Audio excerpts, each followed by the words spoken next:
Now, let's have a little change of pace. Climate change hasn't gone away. I mean, the lovies are trying to work out what to do. But as always, we turn to a great friend of this show, Ian Plimer. He's an emeritus professor. He is a geologist, as Rita said earlier, absolute expert on all things geological and historical to do with climate and carbon. Welcome back to Outsiders, Ian Plimer. Great to see you, mate. Well, thank you for having me in splendid isolation. We are isolated from the left, we are isolated from each other, and I know Rita will suffer from this tragedy, but I did bring you some Donald Trump chocolates to give you. Fantastic. Excellent. Bad luck, Rita. Tough. James there, and I will get those, and Luke will get some of those, and anyway. No. I'm going to have to eat them. I can't get close to anyone. Well, the last lot you brought us, Ian, mysteriously vanished in the room back there somehow. Who knows who took them? But well, anyway. I've been stockpiling Donald Trump chocolates. I don't worry about toilet paper. I've stockpiled chocolate. OK, well, before we get on to volcanoes, because you rightly told me off the other day when on Ice Age Watch I made a comment about volcanoes spewing out tons and tons of carbon dioxide equivalent to lots of cars or every car or whatever. You immediately were on to me and told me off that I was incorrect about that. So we want to talk about volcanoes in a second and set us right on carbon emissions, natural ones versus man-made ones, which is the heart of the whole global warming scare campaign. But Ian, give us your thoughts on coronavirus. You've just flown in recently. How's it? You've been around the world. What are your thoughts on it? Well, I flew in from Ecuador on the 24th of February, and to me, we now see how important human-induced climate change is. That when it comes to people concerned about their personal health, they can forget all this ideology which is prevalent in Western countries. And we are now facing reality. Human-induced climate change has never been reality, and I think they will have real trouble kick-starting it again, the panic campaign again, after the coronavirus abates. That's the only comment I can make. I know nothing about the coronavirus, and I'm not going to join the army of people who think they know something. I think you're right there, Ian, and we've got an army here as well, so we probably don't need a fourth one, but three will do. OK, let's talk volcanoes. So tell us about carbon dioxide emissions naturally that occur under the ocean and through volcanoes. How serious are they? What do they actually mean? Well, we have the activists talk about carbon emissions. Carbon is black, whereas what they're really talking about is carbon dioxide, which has no colour. Now, that is a real racist comment, to have black carbon and no colour for carbon dioxide, but I'll continue with the racism. There is a fundamental question you have to ask, is where did the Earth's carbon dioxide originally come from? And we can look into space and we can see that the other planets are leaking out carbon dioxide. It's quite a common molecule in space. And early Earth leaked out huge amounts of carbon dioxide. That process is still taking place. And that carbon dioxide went into muds and silts. It went into limey rocks. And it is locked in these rocks and has been locked there for hundreds of millions of years. In fact, the atmospheric carbon dioxide content has been decreasing dramatically over the last 20% of time. And we still leak out some of that carbon dioxide. We monitor about 1,800 volcanoes around the planet, and we measure the gases and the tilt of the land and the heat and the seismic waves to work out if we're going to have an eruption.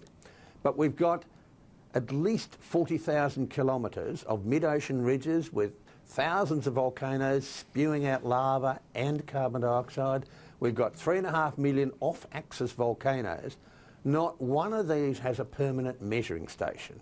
And the only way we can say that there's a huge amount of carbon dioxide coming from submarine volcanoes into seawater and then later being released into the air is to do experiments. And so we'll cook up a rock with carbon dioxide and melt it. And as we put in more carbon dioxide, the melting temperature decreases. So carbon dioxide is very efficient. And then that's got to be released. And so when this molten rock starts to rise, as it's rising, it's releasing carbon dioxide. And most volcanoes release carbon dioxide well before they erupt, not during the eruption, a little bit afterwards. So we have missed one very fundamental question. Where does the original carbon dioxide come from? And that's degassing of the planet.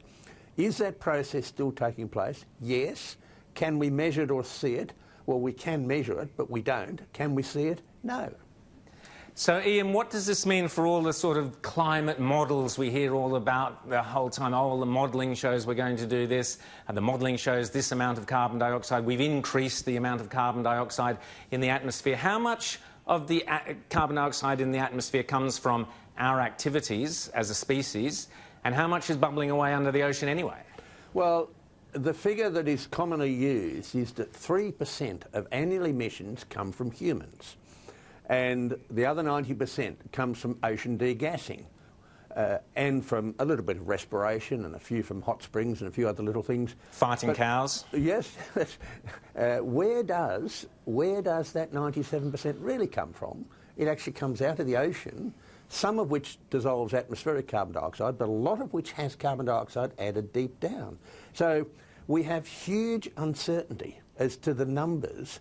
We have huge uncertainty as to the way we measure carbon dioxide in the atmosphere, and we have huge uncertainty about where it goes to. Rita?